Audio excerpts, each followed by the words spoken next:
बिस्मिल्लाहिर्रहमानिर्रहीम, अस्सलाम वालेकुम। मैं असदुल्ला खान हूँ। आज 16 फरवरी है और आज नवाज शरीफ साहब का पासपोर्ट एक्सपायर हो रहा है। 6 ऑप्शंस उनके पास हैं जिनका इस्तेमाल करते हुए वो बरतानिया में रह सकते हैं। वो 6 ऑप्शंस क्या हैं? उन 6 में से कोई भी एक रास्ता अगर वो इख्तियार करते हैं तो बरतानिया में वो मजीद क़याम कर सकते हैं, लेकिन एक चीज़ उनको कॉम्प्रोमाइज़ करना पड़ेगी और वो है सेल्फ रिस्पेक्ट। शायद उन्हें अपनी इज्जत पर थोड़ा सा कॉम्प्रोमाइज़ करना पड़ेगा। बरतानिया में वो रह सकते हैं, लेकिन अगर उन 6 में से जो मैं आपके साथ आज शेयर करने जा रहा हूं, इन 6 में से कोई एक रास्ता वो इख्तियार करते हैं तो वहां पर रह सकते हैं। वो 6 रास्ते कौन से हैं वो आपके साथ ज़रा मैं शेयर कर लेता हूं, लेकिन पहले आपको ये बता दूं कि 20 अगस्त 2018 से नवाज शरीफ और मरियम नवाज के नाम जो हैं वो ECL में शामिल हैं।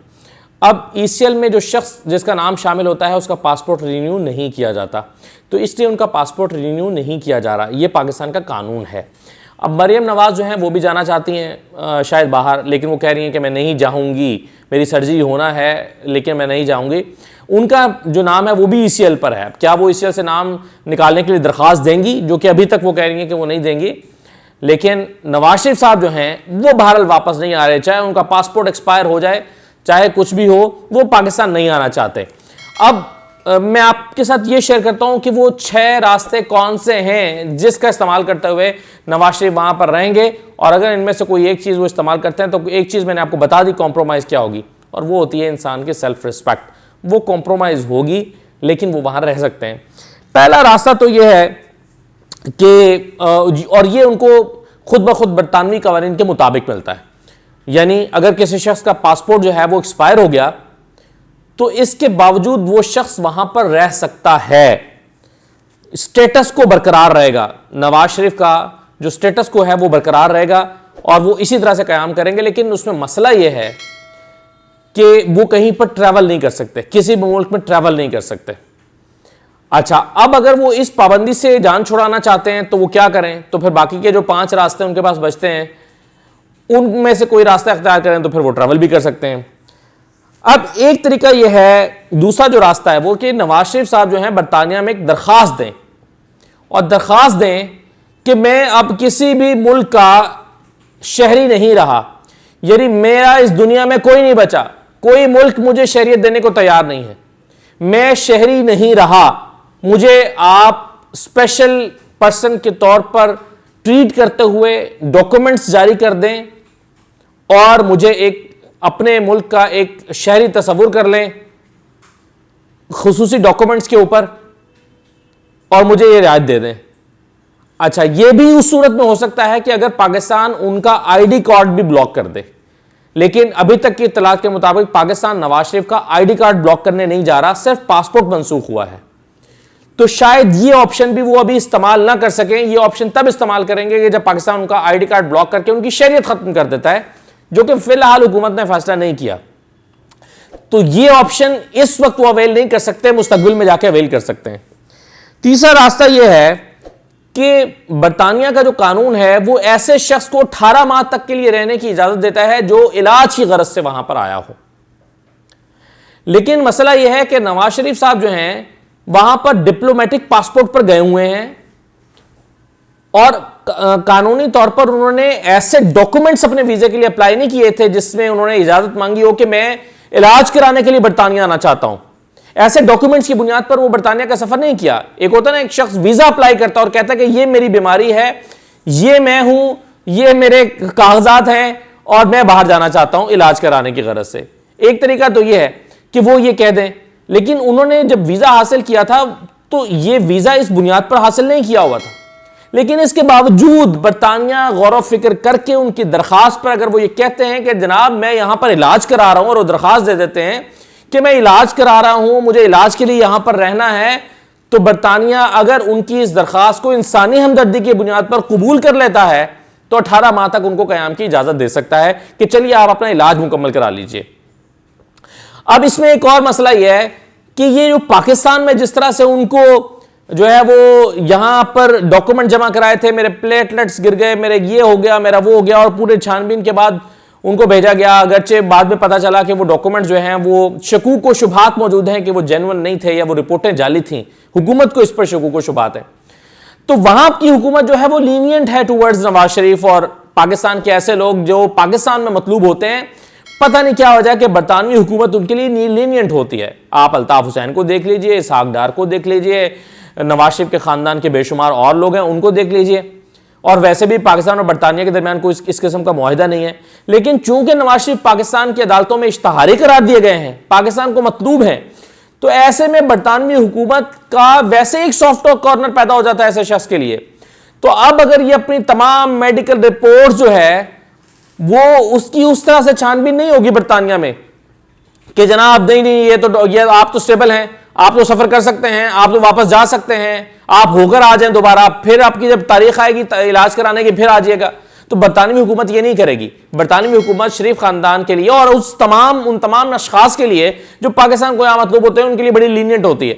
तो नवाज शरीफ साहब की जो है वो अगर एक दरख्वास्त दायर कर देते हैं कि जनाब मेरा यहाँ पर इलाज चल रहा है फलां अस्पताल से, ये मेरी कुछ मेडिकल रिपोर्ट्स हैं, ये मेडिसिन खाता हूं, तो उनको 18 माह की मोहलत तो वैसे मिल जाएगी। और फिर अगर उसके बाद भी वो मजीद कयाम करना चाहते हैं और फिर मेडिकल रिपोर्ट देते हैं तो ये 18 माह से लिमिट जो है वो एक्सीड भी कर सकती है, यानी 18 माह से ज्यादा कयाम कर सकते हैं। तो ये बीमारी जो है ये उनको अलाउ करती है कि उनको खुसूसी तौर पर वहां पर 18 माह के लिए कम से कम रहने की इजाजत दे दी जाए नवाज शरीफ साहब को। ये एक और रास्ता है जो तीसरा मैंने आपको बताया। चौथा रास्ता क्या है? चौथा रास्ता यह है कि नवाज शरीफ साहब सियासी पनाह की दरखास्त दे दें, असाइलम ले लें और कहें कि जनाब मुझसे लोग सियासी इंतकाम चाहते हैं, मेरी जान को खतरा है, मैं पाकिस्तान वापस नहीं जा सकता और मुझे आप अपने मुल्क में इन वजूहात की बिना पर जो है वो मुझे सियासी पनाह दे दें। ये दरखास्त अगर वो दायर करें, अब मामला जो चीजें मैं आपके साथ शेयर कर रहा हूं, अब इसमें कहीं ना कहीं उनको झूठ बोलना पड़ेगा। यानी नवाज शरीफ साहब की जान को ना खतरा है, ना ऐसे कोई हालात उनके लिए यहां पर हैं कि जिसकी बुनियाद पर उनको सियासी पनाह जाकर लेना पड़े, ना उन पर कोई अटैक हो चुका है खुदा न खास्ता।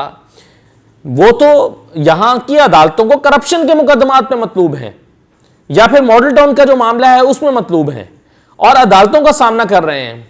अगर एक शख्स एक मुल्क में अदालतों का सामना कर रहा होता है तो उस अदालतों से जान छुड़ाने की बुनियाद पर वो असाइलम नहीं ले सकता। यानी कभी कोई शख्स ये नहीं कह सकता कि जनाब चूंकि मुझसे कत्ल हो गया था या 14 लोग मारे गए थे, चूंकि मुझ पर मुकदमा चल रहा है, इस मुकदमे के नतीजे में मुझे फांसी की सजा हो सकती है, इसलिए मुझे पॉलिटिकल असाइलम दे दें। ये क्या कोई शख्स ये प्ली ले सकता है? ये प्ली नहीं ली जा सकती। इसलिए अगर वो सियासी बुनियादों पर अपना केस तैयार करते हैं तो अगेन उनको झूठ बोलना पड़ेगा। जैसे बहुत सारे लोगों ने पाकिस्तान से वहां पर असाइलम ली कि जी मेरा एक खास मसलिक से ताल्लुक है, इस मसलिक के लोग दूसरे मुल्क में मारे गए हैं और इस मुल्क में मारे जाते हैं, जान को खतरा हो सकता है, उस बुनियाद पर उन्होंने मसलिक की बुनियाद पर असाइलम ले लिया। या अपनी गाड़ी पे हमला कराया, जी मेरी गाड़ी पर ये हमला हो गया, ये FIR है, ये उसके शीशे टूटे हुए हैं, ये उसकी तस्वीरें, मेरी जान को खतरा है, मुझे सियासी पनाह दे दी जाए। इस बुनियाद पर बेशुमार लोगों ने पनाह ले रखी है, लेकिन नवाज शरीफ साहब के साथ ये ग्राउंड नहीं है। अगर वो इस ऑप्शन को इस्तेमाल करते हैं और पनाह के लिए जाते हैं तो उनको अपना केस झूठ पर मबनी केस तैयार करना पड़ेगा। जैसा कि पिछले केस में मैंने आपको बताया था कि अगर वो कहते हैं कि मैं सिर्फ इलाज की गरज से यहां पर मौजूद हूं, तो वो सिर्फ इलाज की गरज से नहीं है। वो तो गए हैं, चेकअप कराया है, सर्जरी उन्होंने कहा था मैंने करानी है, वो सर्जरी आज तक उन्होंने नहीं कराई जब से वो पाकिस्तान से गए हैं। तो उनकी तबीयत स्टेबल है, वो पाकिस्तान वापस आ सकते हैं, अदालतों का सामना कर सकते हैं, दोबारा जा सकते हैं। लेकिन अगर वो वहां पर भी ये कहते हैं कि जनाब मैं इतना बीमार हूं कि मैं ट्रैवल ही नहीं कर सकता, पाकिस्तान जा ही नहीं सकता, तो अगेन उनको झूठ बोलना पड़ेगा, फिर इज्जत कॉम्प्रोमाइज होगी।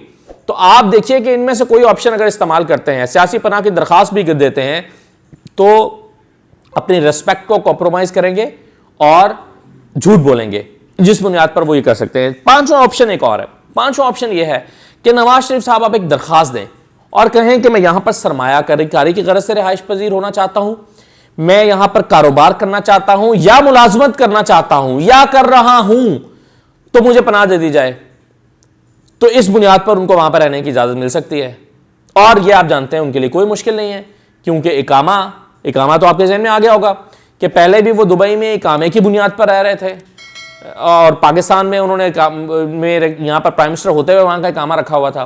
तो अगेन वहाँ किसी भी ऐसी फर्म से जिसको उनका बेटा हेड करता है, उससे मुलाजमत का कोई कागज़ बना के दिखा देंगे कि ये मैं अपने बेटे की कंपनी में मुलाजमत करता हूं, यहां पर मुलाजमत कर रहा हूं, या ये सरमायाकारी करने का इरादा रखता हूं, या वो जो बेशुमार कंपनियां हैं जो कभी गुड नेचर कंपनी के निसार गिल के नाम पर है, कभी वो करामत मसीह के नाम पर है, कभी किसी और के नाम पर है, तो इस तरह की एक कंपनी जो है वो बेटा अपने वालिद साहब को उस कंपनी का सीईओ बना देगा और कहेगा जनाब इस कंपनी के जरिए से मैं यहां पर बिजनेस करना चाहता हूं तो मुझे रहने दी जाए। तो ये एक ऑप्शन उनके पास मौजूद है कि वो वहां पर काम करते हुए इस रास्ते को इस्तेमाल करें और कहें कि मैं यहां पर कारोबार करने के लिए या जॉब करने के लिए, मुलाजमत करने के लिए, सरमायाकारी करने के लिए रहना चाहता हूं, इसलिए मुझे यहां पर रहने की इजाजत दी जाए, तो बरतानवी हुकूमत उनको इजाजत दे सकती है। लेकिन इसमें एक मसला उनके आड़े आएगा और छठा नुक्ता मैं आपके सामने रख रहा हूं, और वो ये है कि नवाज शरीफ साहब जो हैं अगर ये पांचवा नुक्ता इस्तेमाल करना चाहते हैं तो उनके रास्ते में एक चीज रुकावट बनेगी, और वो रुकावट ये बनेगी क्योंकि ये जो दरखास्त दे सकते हैं जॉब के लिए, मुलाजमत के लिए, कारोबार के लिए या सरमायाकारी के लिए, तो उसके साथ एक कंडीशन है कि ये रियायत सिर्फ उसी शख्स को मिल सकती है जो शख्स किसी भी मुल्क में फौजदारी मुकदमात में मतलूब ना हो। लेकिन नवाज शरीफ साहब के लिए मुश्किल इससे पैदा हो सकती है कि यहां पर ही अदालतों को मतलूब है, मॉडल टाउन में जो FIR हुई है उसमें वो नामजद हैं, नवाज शरीफ साहब जो हैं उनके ऊपर मुकदमा है कि वो उन्होंने कत्ल किए हैं, तो नवाज शरीफ साहब इस ऑप्शन को अवेल नहीं कर सकते। लेकिन कर सकते हैं। कर कैसे सकते हैं? कर वो ऐसे सकते हैं कि बरतानवी हुकूमत के पास ये इस्तिस्ना देने का इख्तियार हासिल है कि वो ऐसे शख्स को भी इजाजत दे सकती है कारोबार करने की या जॉब करने की जिसके ऊपर कोई फौजदारी मुकदमा भी है। यानी खास हालात में किसी शख्स को इजाजत दी भी जा सकती है। आम तौर पर आम लोगों को इजाजत नहीं है, लेकिन अगर कोई स्पेशल केस अपना तैयार करके हुकूमत के सामने रखता है और हुकूमत उसको इस्तिस्ना देना चाहती है कि जनाब ठीक है हम आपको इस्तिस्ना देते हैं, और हुकूमत के पास इस्तिस्ना का इख्तियार है, तो नवाज शरीफ साहब जैसे लोग ये साबित कर सकते हैं कि वो सियासी मुकदमा है जिसमें मैं मतलूब हूं, अब मैं यहां पर जो है वो अपने बेटे की कंपनी में मुलाजमत करना चाहता हूं या मैं कारोबार करना चाहता हूं, तो मुझे इजाजत दी जाए, तो उनको इजाजत दी जा सकती है। तो ये जो नवाज शरीफ साहब हैं उनके पास ये 6 कानूनी रास्ते हैं जिनको इस्तेमाल करते हुए वो बरतानिया में कयाम कर सकते हैं। अब मरियम साहबा जो हैं वो कह चुकी हैं कि मैं सर्जरी कराने के लिए बाहर जाना चाहती हूं। इस हिस्से पर लोग ये समझते हैं कि वो बाहर जाने का इरादा रखती हैं, लेकिन साथ ही वो कहती हैं कि मैं हुकूमत से दरख्वास्त नहीं करूंगी कि मुझे बाहर जाने दिया जाए। अब अगर आप चाहते हैं तो मैं आपको सुनवा भी देता हूँ, सुन लीजिए। मेरी अपनी भी एक हेल्थ की छोटी सी प्रॉब्लम है, मेरी एक सर्जरी होनी है जो कि पाकिस्तान में हो नहीं सकती, लेकिन मैंने ये फैसला किया कि मैं इस हुकूमत को बिल्कुल ये रिक्वेस्ट नहीं करूंगी इंशाल्लाह कि मेरा नाम ECL से निकाले, मुझे इस मुल्क से कहीं नहीं जाना। तो अब कौन बाहर जाता है कौन अंदर आता है इसका फैसला तो वक्त ही करेगा। मुझे इजाज़त दीजिए, अल्लाह हाफिज़।